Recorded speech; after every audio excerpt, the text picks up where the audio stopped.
Pakistan's passport ranks 197th out of 199th in the world. That's like trying to explore the world while being shackled. Not a fun process at all. 0 out of 10 recommended. I applied to an Erasmus Mundus scholarship anyway, and despite crazy odds, I got in.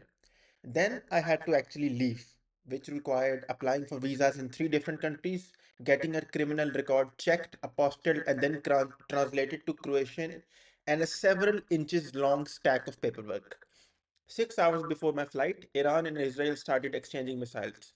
Iran, being the country where my Croatian embassy for Pakistani people was, not an ideal situation for me. Buckle up, everyone. In the next 9 minutes, I'll show you what happens when you mess around with impossible odds and refuse to stop until you find out. Pakistan has 240 million people. Most of them will never leave. Not because they don't want to, though many don't, but because the country makes it extraordinarily difficult. The passport is green. It ranks 197th out of 199 globally for travel access. You can only visit 30 countries without extensive paperwork. North Korea is ahead of us, just for context, a country that's essentially a dictatorship stuck in the past with some nukes. But borders aren't the only problem. The real problem is that Pakistan teaches you from birth that ambition beyond its borders is betrayal. Family says, "Why do you want to leave us?" The state says, "We educated you, now stay and serve." Society says, "Going abroad must be nice to be very rich." Nobody says, "Go and become what you need to become." So you learn to dream smaller. You get a job, you get married, you stay. The country doesn't trap you with walls, but it also does not nurture the environment for dreamers or visionaries. I had worked in tech for several years before starting something of my own. A super app for work tools with accessibility built in. Think of the easiest app to use when it comes to professional communication. It's aimed at definitely able people and neurodivergent people. More on that later. The first launch failed. It properly failed. The kind of failure which makes you question if being just an engineer is enough to succeed at business. Obviously, it isn't. But I didn't know this in my echo chamber of just code and pull requests. That failure became my Erasmus Mundus application essay. Erasmus Mundus, a scholarship program named after a Renaissance scholar who never had to prove he deserved to cross borders. 18 spots, 1800 applicants. The odds are designed to scare people off easily. Luckily, I consciously chose to ignore the mathematical impossibility of it. So I actually did get in. Only two people in Pakistan did. 25 people in the world. Getting that acceptance email was the first time the word acceptance or accept showed up in my inbox in a long time. In a sea of unfortunately and not hiring at the times. And then came the real test, actually leaving. My ancestors left too. Everyone's did, if you look back far enough. They walked for months across mountains and deserts. They sailed on wooden ships that might sink. They followed the stars and rumors of better land. The journey could kill you from starvation, disease, bandits, weather. Leaving meant choosing between death here or death somewhere on the way to elsewhere. But here's what they didn't have to do: fill out Form 1A. Form 1A for the non EU citizens, 47 pages. I have read novel shorter than the document explaining why I deserve to visit Croatia for 6 months. It's the most boring written material in existence. It's quite fascinating. The bureaucratic processes are the exact opposite of innovation and system optimization. But love and peace for everyone. You also need proof of no criminal record from home country, apostilled by the appropriate ministry, translated to Croatian by an official translator, and then validated by the Croatian embassy. The embassy that may or may not exist in your country. In my case, it didn't. And the designated one had closed due to extraordinary circumstances. In this case, it was war. It's what you call between a rock and a hard place. The journey now takes 8 hours on a plane, but the ordeal takes months, sometimes years. Your body doesn't have to endure the same way your ancestors did. Your mind does. Waiting for emails, refreshing visa portals at 3 a.m., explaining to strangers behind glass why you deserve to exist in their country. I know it's all part of the process, but an honest traveler has to go through so many hoops.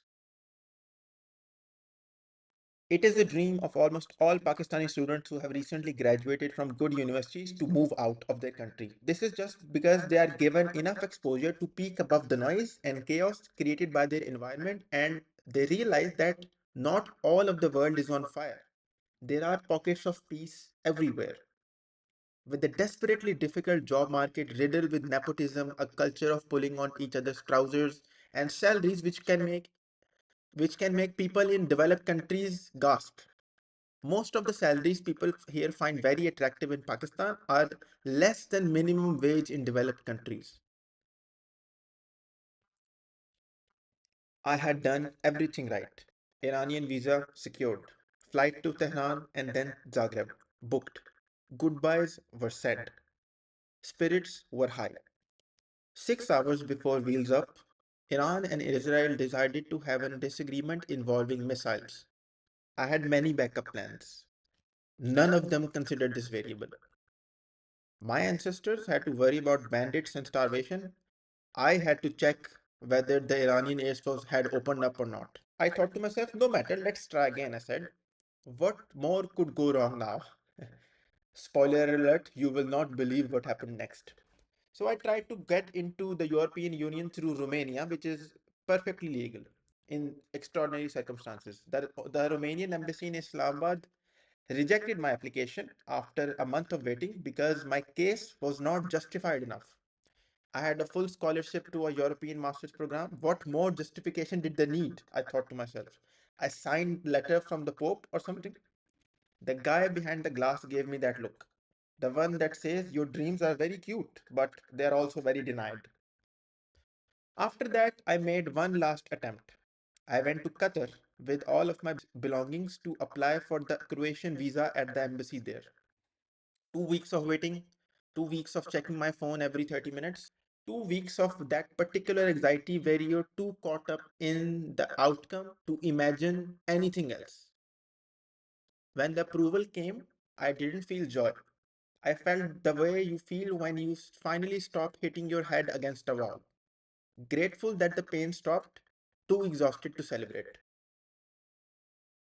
There's a strange mathematics to leaving Pakistan. The country makes it so hard that the desperate or the obsessed actually manage to do it, which means that everyone who leaves is, by definition, someone who wanted it so badly that they, they could endure the absurd. To anyone dreaming of moving out of Pakistan for a better future for themselves and their family, it is an almost impossible task. So keep going. Don't let the odds phase you. Keep your head up and take the failures like the nudge in the right direction and not as a disappointment. I am in Zagreb now. The trams run on time, mostly. I'm looking at you, Tram 11. The sky is absurdly blue. People drink coffee for hours like time doesn't matter. The city feels both ancient and maintained, a weird mix of past and the future.